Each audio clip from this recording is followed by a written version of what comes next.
Statue of യൂണിറ്റിയുടെ കാൽപാദങ്ങൾ മുതൽ മുകളിലേക്കാണ്. ഇതൊക്കെ ചെമ്പ് തകിട് വെച്ചിട്ടുണ്ടാക്കിയതാണ്. വളരെ മനോഹരമായിട്ടുള്ള അതിമനോഹരമാണിത് നേരിട്ട് വന്ന് കാണാന്നുള്ളത്.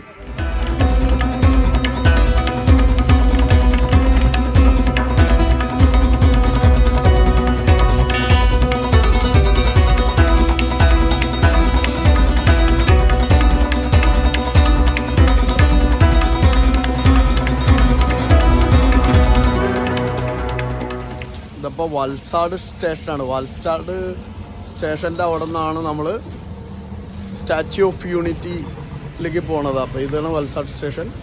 ഇവിടെ നിന്നാണ് നമ്മൾ സ്റ്റാച്യു ഓഫ് യൂണിറ്റിയിലേക്ക് 2:15 ട്രെയിൻ. അപ്പോൾ 2:15 ട്രെയിന് പോവും സ്റ്റാച്യു ഓഫ് യൂണിറ്റി കാണാനായിട്ട്. പുലർച്ചെയുള്ള ട്രെയിനാണ്. അപ്പോൾ പുലർച്ചെയുള്ള ട്രെയിൻ പിടിക്കാൻ വന്നേക്കാണ്.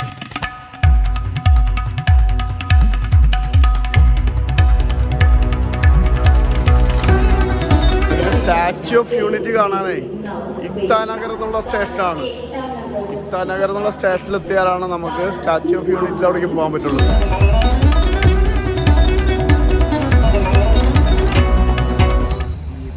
ഈ ഇക്താനഗർ സ്റ്റേഷൻ്റെ അവിടെ നിന്ന് ടാക്സി ഉണ്ട്, അതേപോലെ തന്നെ ഓട്ടോ, ഇതൊക്കെ പിടിച്ച് നമുക്ക് സ്റ്റാച്യു ഓഫ് യൂണിറ്റിലേക്ക് പോവാം. ഇത് നല്ല സ്റ്റേഷനാട്ടോ, വലിയ സ്റ്റേഷനാണ് പണിതേക്കണേ അവർ.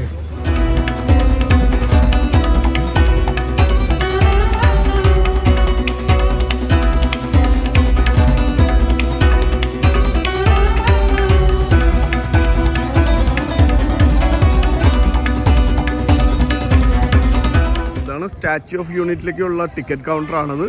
അപ്പോൾ ടിക്കറ്റ് കൗണ്ടർ ഏതാണ്ട് ഒരു 8 മണിക്കേ തുറക്കുള്ളൂ. അപ്പോൾ ഞങ്ങൾ ഇപ്പോൾ 7:30 കൂടെ ഇവിടെ എത്തിയിട്ടുണ്ട്. അപ്പോൾ എല്ലാവരും വെയിറ്റിങ്ങിലാണ്. എന്നുവെച്ചാൽ ഓൺലൈൻ കിട്ടണല്ലേ എന്ത് ചെയ്താൽ. അപ്പോൾ ടിക്കറ്റ് കൗണ്ടറിൽ പോയിട്ട് ടിക്കറ്റ് എടുത്തിട്ട് വേണം. പിന്നെ ഫ്രീ ആണ് ബസ്സൊക്കെ ഇവിടുന്ന്. ഈ ടിക്കറ്റ് കൗണ്ടറിൻ്റെ ഒരു പ്രത്യേകത ക്യാഷ് അലൗഡ് അല്ല കേട്ടോ. കാർഡ് അങ്ങനെയുള്ള സിസ്റ്റം യൂസ് ചെയ്യണം. ഓൺലൈൻ പേയ്മെൻ്റ് ഉള്ളൂ, ക്യാഷ് നോട്ട് അലൗഡ്. അതെന്താണെന്ന് അറിയില്ല, അങ്ങനെയാണ് വെച്ചേക്കണേ. സ്റ്റാച്യു ഓഫ് യൂണിറ്റിയിൽ വരണവർ ക്യാഷ് കൊണ്ടുവന്നാൽ ടിക്കറ്റ് കിട്ടില്ല കേട്ടോ. ആണ് ഇവിടുത്തെ ഒരു സിസ്റ്റം പറയണേ. ടിക്കറ്റിന് ശേഷം ഇതുപോലെ ലൈൻ നിന്ന് നടന്ന് നമ്മൾ ഈ ലൈനിൽ കൂടെ നടന്നിട്ട് വേണം. ഫ്രീ ആണ് ബസ് പിടിക്കാൻ. ബസ് വന്നിട്ടില്ല, ബസ്സൊക്കെ അവിടെ കിടക്കാണ്. ബസ് വന്നിട്ട് വേണം കയറാൻ.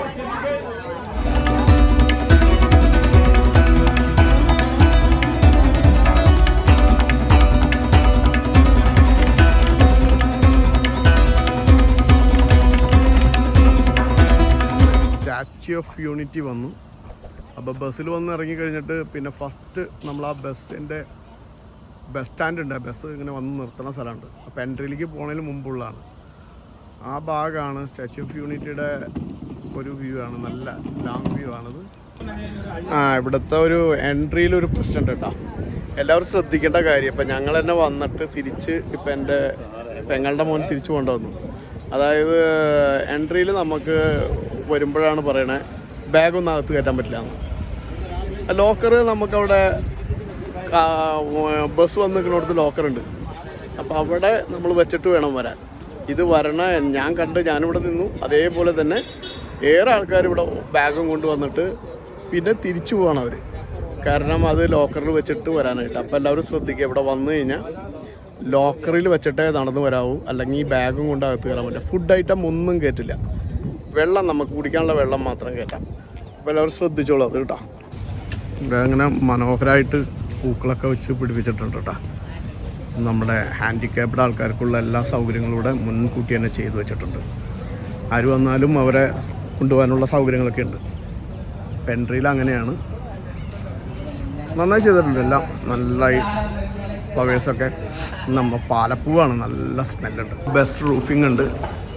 അപ്പോൾ ആ റൂഫിംഗ് ഉള്ളതുകൊണ്ട് തന്നെ നമുക്ക് മഴ വന്നാലും വെയിൽ വന്നാലും ഇവിടെയൊക്കെ എല്ലാവർക്കും നിൽക്കാനുള്ള സൗകര്യമുണ്ട്. നല്ല പ്ലാനിങ്ങിലാണ് എല്ലാം ചെയ്തേക്കണത്. ഇവിടെ ഒരു വാട്ടർ ഫൗണ്ടൻ ഉണ്ട്. ശരിക്കും മയിൽ പീലി വിടർത്തി നിൽക്കണം പോലെയുള്ള അതേപോലെ തന്നെ ഫീൽ ചെയ്യണ സൈസ് വാട്ടർ ഫൗണ്ടനാണ്. വേണ്ട, ഇത് ശരിക്കും മയിൽ ഇങ്ങനെ പീലി വിടർത്തി നിൽക്കണ മാതിരിയുള്ള വാട്ടർ. എൻട്രി ഒക്കെ കഴിഞ്ഞു. എൻട്രി ചെക്കിംഗ് ഉണ്ട്. ചെക്കിംഗ് ഒക്കെ കഴിഞ്ഞു. അത് കഴിഞ്ഞിട്ടാണ് നമ്മളിവിടെ വരണേ. ഇനി ഫുഡ് കോർട്ട് നോക്കണം. എങ്ങനെയും പുറത്ത് ഭക്ഷണം കഴിക്കണമെങ്കിൽ നല്ലത് അകത്തെവിടെയെങ്കിലും ഭക്ഷണം കഴിക്കണമെന്നാണ്. ഫുഡ് കോർട്ടിൽ നോക്കിക്കൊണ്ടൊരു യാത്രയാണ്. നേരെ പോയി കഴിഞ്ഞാൽ അവിടെ ഫുഡ് കോർട്ട് ഉണ്ടെന്നാണ് പറഞ്ഞത്. കുറച്ച് നോക്കാം എന്താ ബ്രേക്ക്ഫാസ്റ്റ് ഉള്ളേ എന്നുള്ളത്. ഫുഡ് എക്സ്ലേറ്ററൊക്കെ ഉണ്ട്. അത് മൂവ്മെൻറ്റ് ഇങ്ങനെ നടക്കാണ്ട് കുറച്ച്, അതുകൊണ്ട് ഇതുമേ യാത്ര ചെയ്യാനൊരു സൗകര്യമാണ്. എക്സ്ലേറ്ററൊക്കെ കഴിഞ്ഞ് ഫസ്റ്റ് വരുന്ന വ്യൂ നമ്മുടെ നർമ്മദയുടെയാണ്. നർമ്മദ നദിയുടെ വ്യൂ ആണ് നമുക്ക് ഇവിടെ നിന്ന് കിട്ടുന്നത്. വളരെ നല്ല വ്യൂ ആണ്. അതിൻ്റെ തീരത്താണല്ലോ സ്റ്റാച്യു ഓഫ് യൂണിറ്റി ഉണ്ടാക്കിയേക്കണത്. അങ്ങനെ സ്റ്റാച്യു ഓഫ് യൂണിറ്റിയുടെ ആ കവാടത്തിലേക്ക് വന്നു. ഇനി നമുക്ക് കുറച്ച് പരിപാടികളൊക്കെ ഉണ്ട് ഇവിടെ. പതുക്കെ പതുക്കെ നമുക്ക് ഇതിൻ്റെ മുകളിലേക്ക് കയറുന്ന ഒരു സംഭവമുണ്ട്. അപ്പോൾ അതിനുള്ള ടിക്കറ്റൊക്കെ എടുത്തിട്ടുണ്ട്. 1030 രൂപയുടെ ടിക്കറ്റ് എടുത്തിട്ടുണ്ട് ഒരാൾക്ക്. അപ്പോൾ ഏതാണ്ട് നമുക്ക് കുറച്ചൊക്കെ കവർ ചെയ്യാൻ പറ്റും. അതും സ്റ്റാച്യു ഓഫ് യൂണിറ്റിയുടെ കാൽപാദങ്ങൾ മുതൽ മുകളിലേക്കാണ്. ഇതൊക്കെ ചെമ്പ് തകിട് വെച്ചിട്ടുണ്ടാക്കിയതാണ്. വളരെ മനോഹരമായിട്ടുള്ള, അതിമനോഹരമാണിത് നേരിട്ട് വന്ന് കാണാവുന്നത്.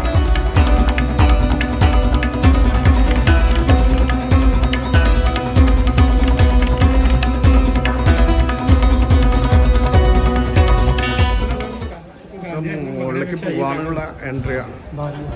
സ്റ്റാച്യുവിൻ്റെ മുകളിലേക്ക് പോകാനുള്ള എൻട്രിയാണ്. നമ്മൾ എൻട്രിയിലേക്ക് വന്നുകൊണ്ടിരിക്കുക. ഇപ്പോൾ എൻട്രി വന്നു കഴിഞ്ഞാൽ പിന്നെ നമുക്ക് ഇതിൻ്റെ ഉള്ളിൽ നിന്നാണെന്ന് തോന്നുന്നു മുകളിലേക്ക് പോകാം.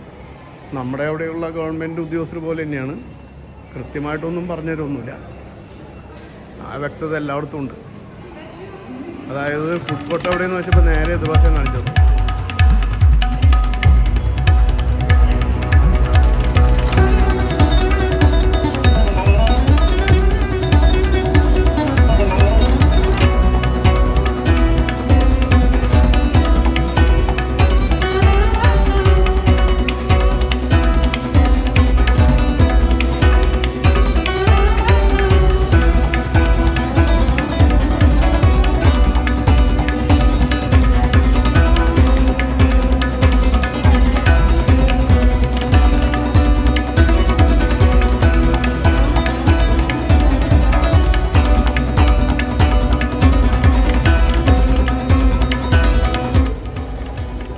സ്റ്റാച്യു യൂണിറ്റിയുടെ ഒരു ചെറിയ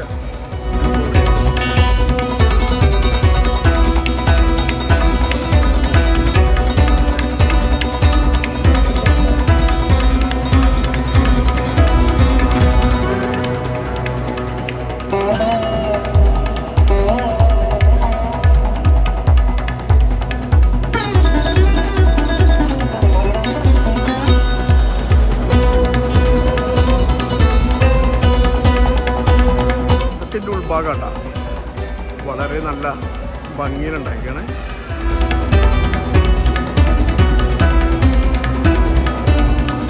ഇതൊക്കെ വെള്ളം ഒഴുകണ പോലെയുള്ള ഫീല് വരുത്തിയിട്ടുണ്ട്. ഉള്ളിൽ AC ഉണ്ട്, നല്ല സുഖമാണ്. അതോടൊപ്പം തന്നെ നമുക്ക് ഒരു ചെറിയ ചെറിയ ഗാലറികളുണ്ട്.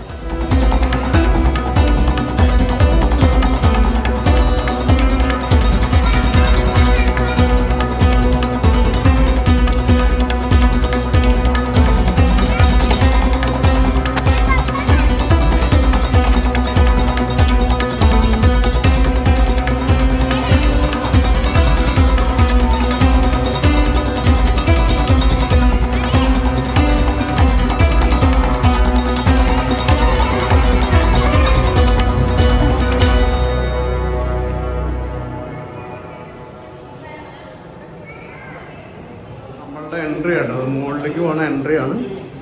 മുകളിലേക്ക് പോയി നോക്കാം എങ്ങനെയുണ്ട് നോക്കാം. മുകളിൽ എത്ര ഫീറ്റാണ്. ഏറ്റവും മുകളിലെത്തുമ്പോൾ 182 മീറ്ററാണ് സീറോ ലെവൽ നോക്കുമ്പോൾ. നമുക്ക് മുകളിലേക്ക് പോയി നോക്കാം എങ്ങനെയുണ്ട് നോക്കാം. ഇത് നമ്മൾ 135 മീറ്റർ വരെ പോകട്ടാ. വളരെ ഫാസ്റ്റ് ആട്ടാ ഇത്. അപ്പോൾ 135.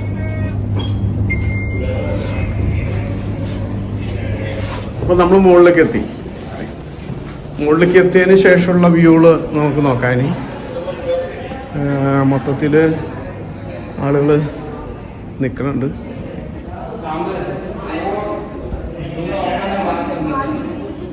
ഇതിൻ്റെ ഈ വഴിക്ക് പോകണമെന്നാണ് പറയണേ. ഇവിടെ ഡോർ തുറക്കുന്നുണ്ട്. ഡോർ കണ്ടില്ല. എൻ്റെ ഒരു വ്യൂ അങ്ങനെയാണ്. ഇതുപോലെയാണ് വ്യൂ കേട്ടോ. ഇതിൽ നിന്നുള്ള ഒരു വ്യൂ എടുക്കണമെങ്കിൽ നമുക്ക് ഏതാണ്ട് നർമ്മ നന്നായി കാണാം. നദി ഒഴുകി വരുന്ന കാണാം. യൂണിറ്റി ഓഫ് സ്റ്റാച്യുവിൻ്റെ ബോർഡ് കാണാം. അപ്പോൾ അങ്ങനെ പൊതുവെ ഒരു നല്ലൊരു വ്യൂ ആണ്. പക്ഷേ ഈ ജാളി ഇങ്ങനെ ഉള്ളവരുണ്ട്. ഡയറക്റ്റ് വ്യൂ എന്ന് പറയാനില്ല.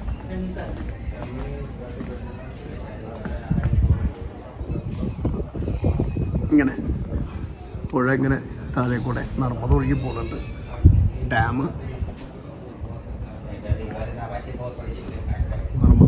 കാണാൻ നമുക്ക് കിട്ടുന്നത് ആൻഡിൽ. പിന്നെ ഒരു ഫുൾ വ്യൂ ആണിത്. ഫുൾ വ്യൂ വരുന്നുണ്ട്.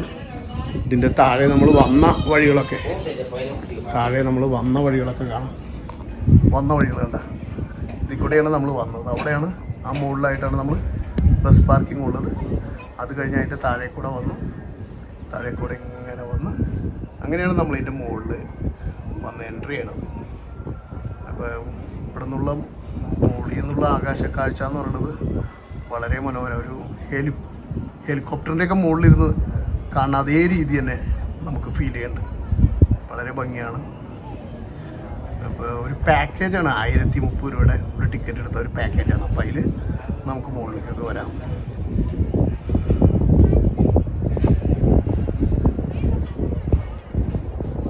വളരെ മനോഹരമാണ് അതിൻ്റെ മുകളിൽ നിന്നുള്ള വ്യൂ. മൊത്തം സ്ട്രക്ചർ ഇവിടെ ചെയ്തിട്ടുള്ള വർക്കിൻ്റെ എല്ലാ വർക്കുകളും നമുക്ക് കാണാം.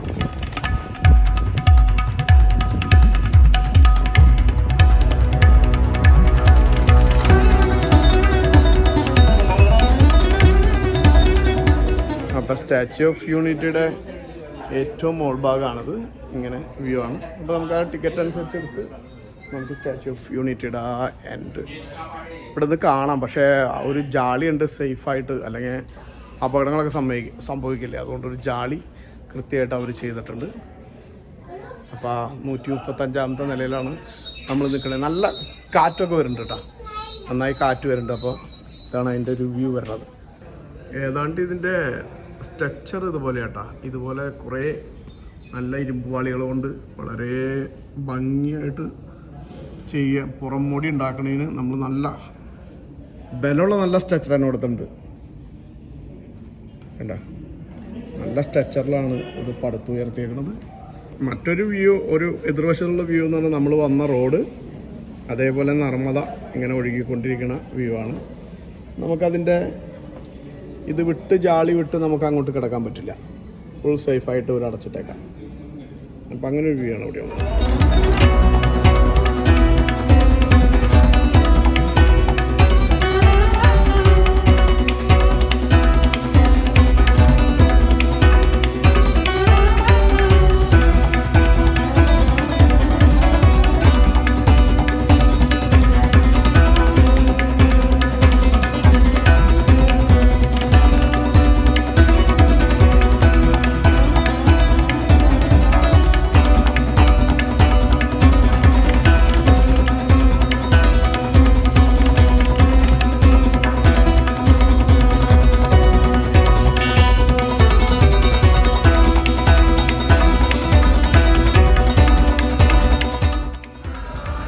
ഇതാണ് നർമ്മദയിലെ ബോട്ടിംഗ് ഉള്ളത്.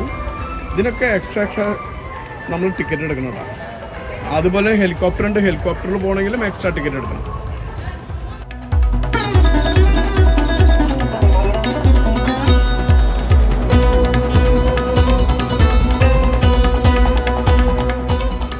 ഉണ്ട് ഇങ്ങനെ ഇഷ്ടം പോലെ ചെയറിട്ടേക്കണത്.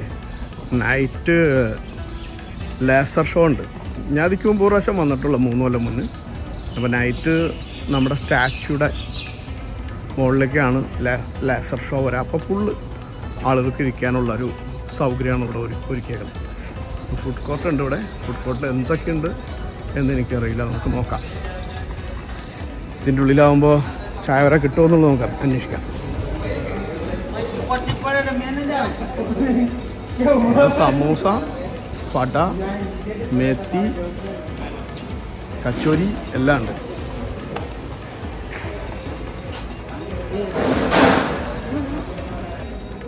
അത്യാവശ്യം കഴിക്കാനുള്ളൊക്കെ സാധനങ്ങളൊക്കെ ഉണ്ട് ഇവിടെ. സ്റ്റാർബക്സ് കോഫി ഉണ്ട്, സബ്വേ ഉണ്ട്, കോക്കോ ഉണ്ട്, കോഫി ഡെലിവറേറ്റ് ഉണ്ട്, കോൾഡ് ഡ്രിങ്ക്സ്, ഐസ്ക്രീം എല്ലാം ഉണ്ട്. അപ്പോൾ അത്യാവശ്യം ഇരുന്ന് നമുക്ക് ഏകദേശം ഓർഡർ അനുസരിച്ച് നമുക്ക് എടുത്ത് കഴിക്കാം.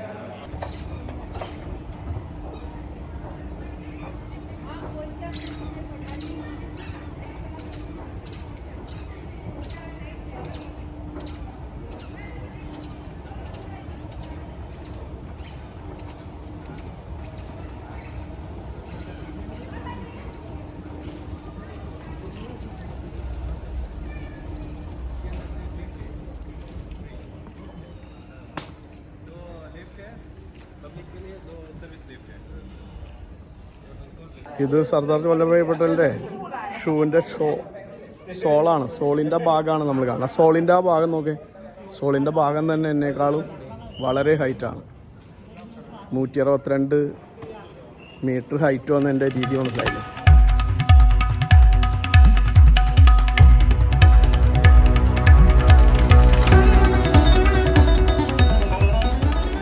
ഈ ഫുഡ് കോർട്ടിലെ വേറൊരു പ്രശ്നമുള്ളതേ, നമ്മൾ അവിടെ നിന്ന് ചെറിയൊരു എൻട്രി വഴിയാണ് ഫുഡ് കോർട്ട് വരാം.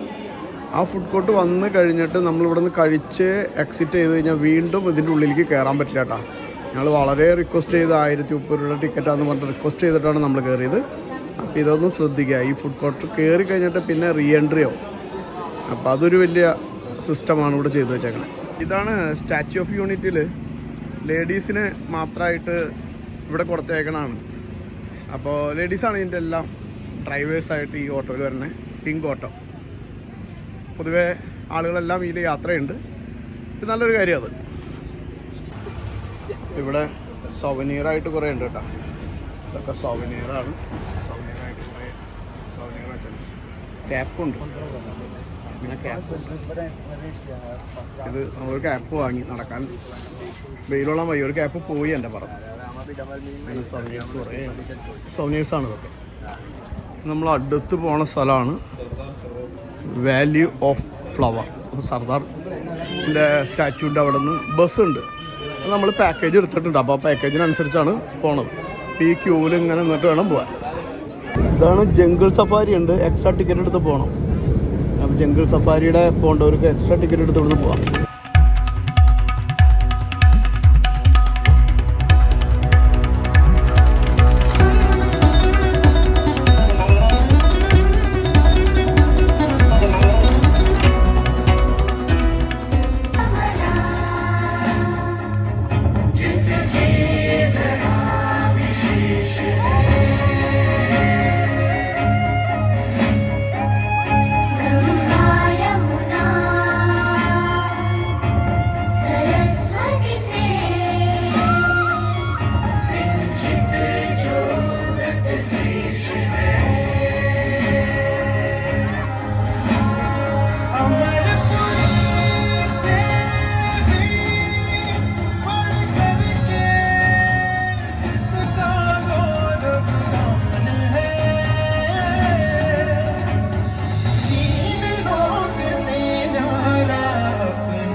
विनम्र किसान का बेटा था वो दृढ़ता का भंडार।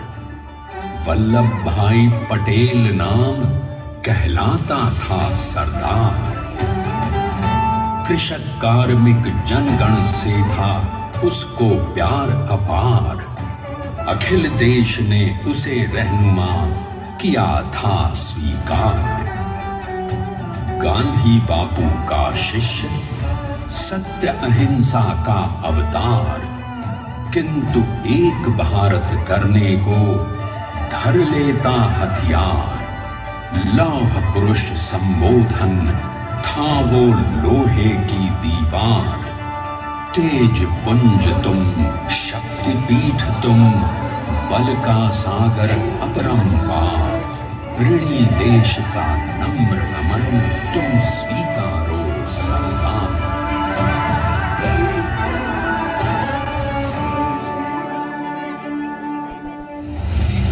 1857 में अंग्रेजों को ललकारने वाले पहले स्वतंत्रता संग्राम के एक सक्रिय सिपाही थे झवेर भाई पटेल।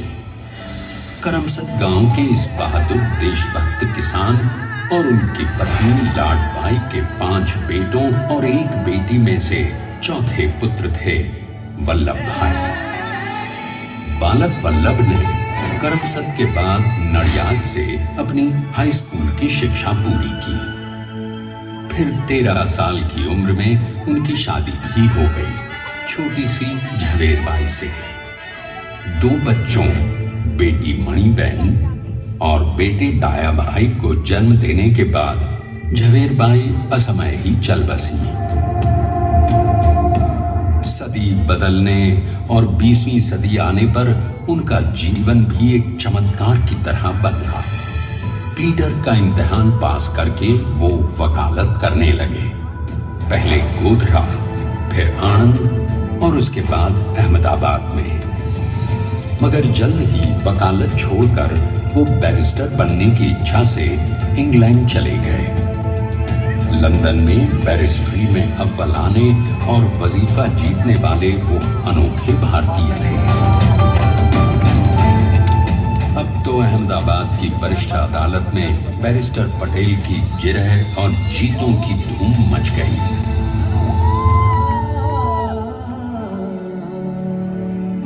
तभी एक युग पुरुष ने वल्लभ भाई के जीवन की धारा ही बदल दी। दक्षिण अफ्रीका में सत्याग्रह के अहिंसक अस्त्र से गोरे शासकों को सबक सिखाकर भारत वापस आए बैरिस्टर मोहनदास करमचंद गांधी से मिलकर वल्लभ भाई ने अपने कुछ वर्षों से सीखे विदेशी व्यवहार और संस्कार हमेशा के लिए त्याग दिए और अब वो अपने खेड़ा के किसानों को हक दिलाने के लिए बापू के साथ आंदोलन में कूद पड़े। अब उनके पैरों में जूते नहीं, गांव की धूल थी। हृदय में भारत भूमि की शस्य श्यामला धरती। मन में थे गांधी और मस्तिष्क में एक नए स्वतंत्र भारत का सपना।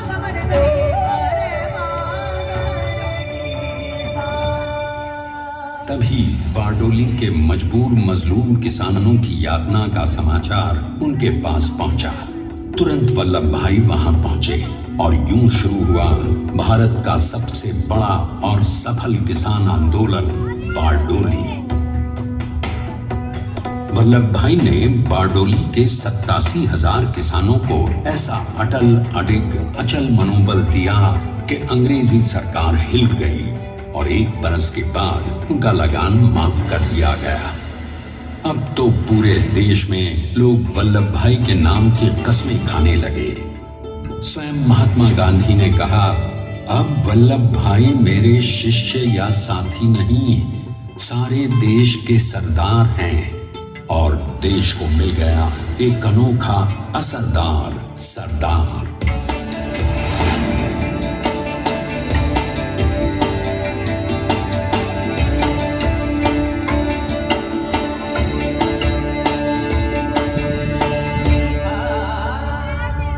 सरदार पटेल के नाम और देशभक्ति से अंग्रेज डर कर कांपने लगे। 1930 के नमक सत्याग्रह और दांडी कूच में वो बापू से भी पहले गिरफ्तार किए गए। तो सन 1932 में फिर उन्हें बापू के साथ ही जेल में 2 सालों के लिए डाल दिया गया। मगर आजादी के दीवानों को, स्वतंत्रता के परवानों को कौन गिरफ्तार कर पाया है? जेल से छूटते ही सरदार को कांग्रेस के नए राष्ट्राध्यक्ष पद पर चुना गया और उनकी सरपरस्ती में राष्ट्रवादी भारतीयों ने तमाम ब्रिटिश सूबों में जीत हासिल कर वहां अपनी स्थानिक सरकारें बनाई। किंतु सरदार का सपना केवल सरकार बनाना नहीं था। उनका स्वप्न तो था एक ऐसे नए भारत का जहां हर रंग, हर रूप, हर जात, मजहब, तबके का हिंदुस्तानी एक साथ मिलकर एक ऐसा नया भारत बना सके जहां पूर्ण स्वराज के साथ सारे समाज को गरीबी, अशिक्षा, छुआछूत से भी आजादी मिल जाए। इसकी पहली रणनीति थी भारत को अंग्रेजों की गुलामी से आजादी, ताकि भारत के लोगों की अपनी सरकार सबके साथ और सबके विकास के लिए काम कर सके। बापू की अगुवाई में अब देश ने अंग्रेजों को अंतिम चेतावनी दे दी, करेंगे या मरेंगे, क्विट इंडिया, अंग्रेजों, भारत छोड़ो। बस फिर क्या था, संघर्ष की रणभेरी बजी। 3 सालों के लिए सरदार पटेल को भी सत्याग्रही नेताओं के साथ जेल में ठूंस दिया गया। 2 सालों के बाद अंग्रेजों को बापू के सभी शिष्यों और साथियों को छोड़ना पड़ा।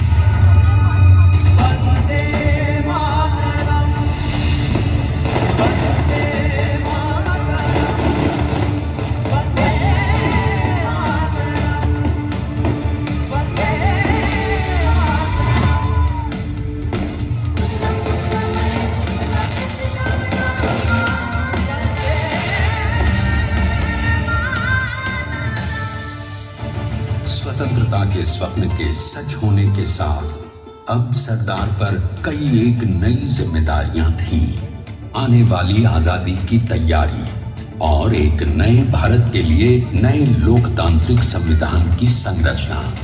जैसा उनके साथी ने खुद कहा था, सरदार ने ही 6वीं हथौड़ी लेकर एक नए भारत को उकेरा है।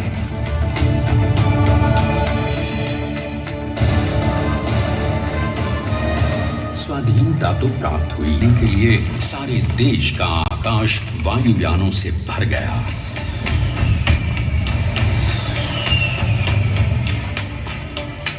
और फिर हैदराबाद और जूनागढ़ के भारत में विलयीकरण को पाकिस्तान से चुनौती मिली। सरदार चाहते थे कि देश की 1 इंच धरती अब और विभाजित नहीं होनी चाहिए।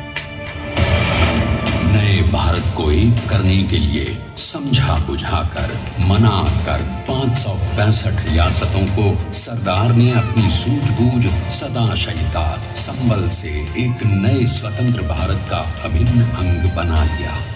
हमारे इतिहास में अखंड भारत के पुरुषार्थ का ये एक महानतम अध्याय है। जैसा उन्होंने स्वयं कहा था, हमें नए धागों को पुराने ताने बाने में ऐसे पिरोना है कि एक दूसरे में गुंथ जाएं और बेहतरीन बनावट वाला एक नया भारत उभर कर सामने आ सके। अंततः अपने वज्र दृढ़ संकल्प से एक नया विराट विशाल एक भारत श्रेष्ठ भारत बनाकर दिखा ही दिया सरदार ने।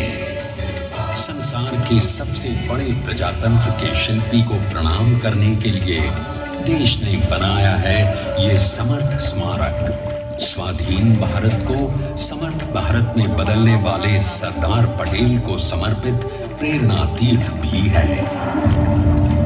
प्रधानमंत्री श्री नरेंद्र मोदी के नेतृत्व में बनी विश्व की इस विशालतम प्रतिमा के सामने आकर सारी दुनिया जैसे स्वयं भी नतमस्तक हो जाती है।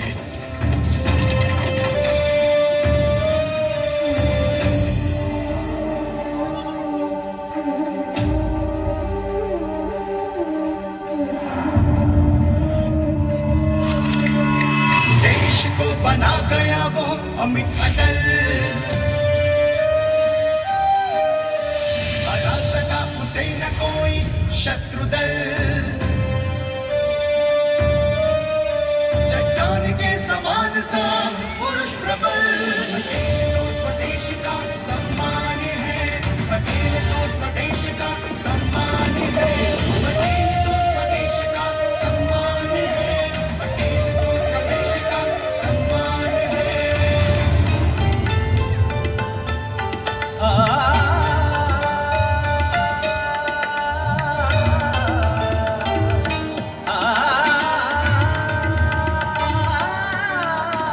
ऊंचाइयां आकाश को छुए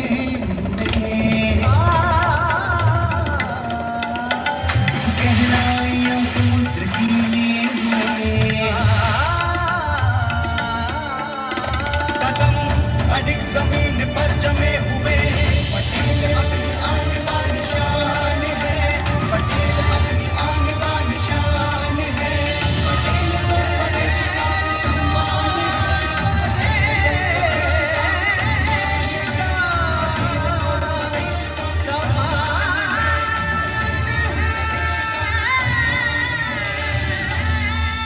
आइए हम देखते हैं कि अपने लौह पुरुष को श्रद्धांजलि देती 182 मीटर ऊंची विश्व की सबसे विशालकाय प्रतिमा का निर्माण कैसे हुआ।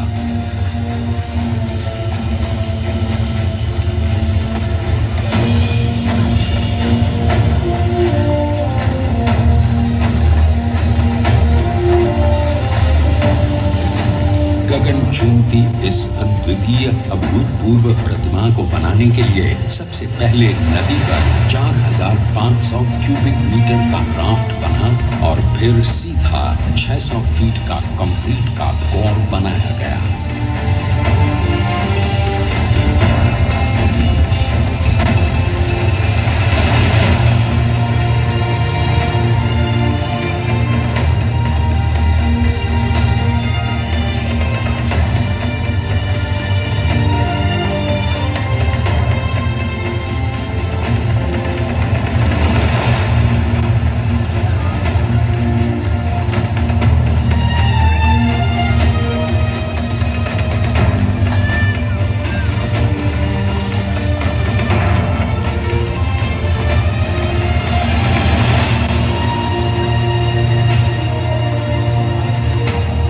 इस कंक्रीट कोर के साथ लगाया गया स्टील का फ्रेमवर्क।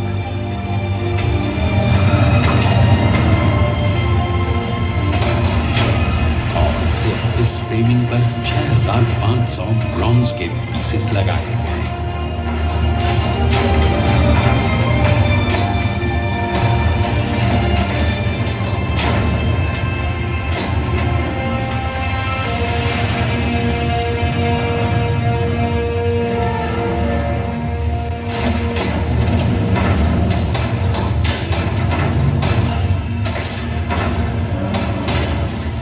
सोचिए कि 182 मीटर ऊंचे इस भव्याति भव्य स्मारक के निर्माण में कितना सामान और मेहनत लगी होगी। 70,000 metric ton cement, 18,500 metric ton reinforcement steel, 6,000 metric ton structural steel और 1,700 मेट्रिक टन ब्रॉन्ज।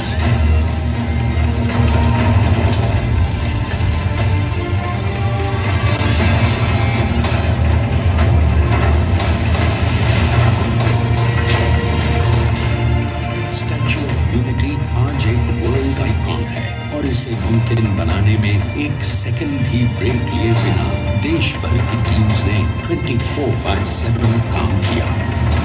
250 से ज्यादा इंजीनियर्स, 4,500 से ज्यादा स्किल फोर्स और कई लाख मानव दिन।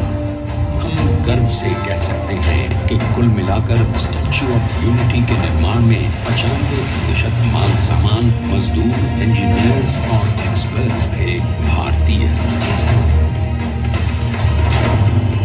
जानते हैं कि 182 मीटर ऊंची इस भव्य प्रतिमा को बनाने में कितना समय लगा। डिजाइन के लिए 12 महीने और निर्माण के लिए 34 महीने, यानी कुल मिलाकर केवल 46 महीने।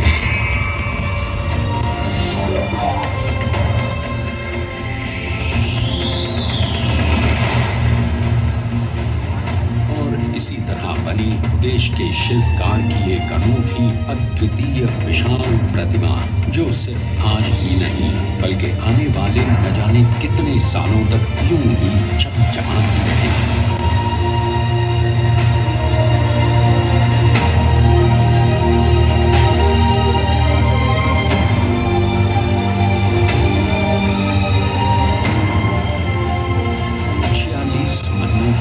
लगातार बिना रुके एकजुट होकर न जाने कितनों ने परिश्रम किया और उनका साथ दिया भारत की 125 करोड़ जनता।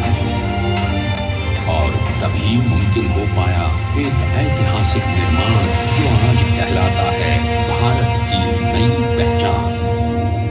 स्टैच्यू ऑफ यूनिटी, विश्व की सबसे ऊंची प्रतिमा। सरदार ने अपनी गंभीरता, शालीनता और दूरदर्शिता से भारत को संगठित करने के असंभव कार्य को संभव कर दिखाया। आइए आज हम सब उन्हीं की महिमा में विश्व के सामने एक उदाहरण रखें, क्योंकि ये ही भारत को श्रेष्ठता के मार्ग पर ले जाएगा। हमारा कर्तव्य ये है कि हमें निश्चय कर लेना चाहिए कि हमें हिंदुस्तान में जितने लोग हैं सबको मिल मिल के भाई भाई की तरह के रहना है। स्टैच्यू ऑफ यूनिटी एकता की प्रतिमा और श्रेष्ठता का प्रतिबिंब है। एक पहल है इस अखंड भारत को श्रेष्ठ भारत बनाने के सपने को पूरा करने के लिए। एक पुकार है हम सबको एकजुट होने के लिए। एक आंदोलन है भारत को सबसे आगे ले जाने के लिए, श्रेष्ठ बनाने के लिए। आपके योगदान और विश्वास से ही बनेगा एक भारत श्रेष्ठ भारत। एकता का स्मारक है, एकता का संदेश है कि भाषा अनेक, भाव एक, राज्य अनेक, राष्ट्र एक, पंथ अनेक, लक्ष्य एक, बोली अनेक, स्वर एक, रंग अनेक, तिरंगा एक, समाज अनेक, भारत एक, रिवाज अनेक, संस्कार एक, योजना अनेक, मकसद एक, कार्य अनेक, संकल्प एक, राह अनेक, मंजिल एक, पहनावा अनेक, दीपा एक, चेहरे अनेक, मुस्कान एक। ये एकता का संदेश लेकर के हम चले। और भाइयों बहनों, ये भारत की विशेषता है, विविधता में एकता। यही भारत की विशेषता है।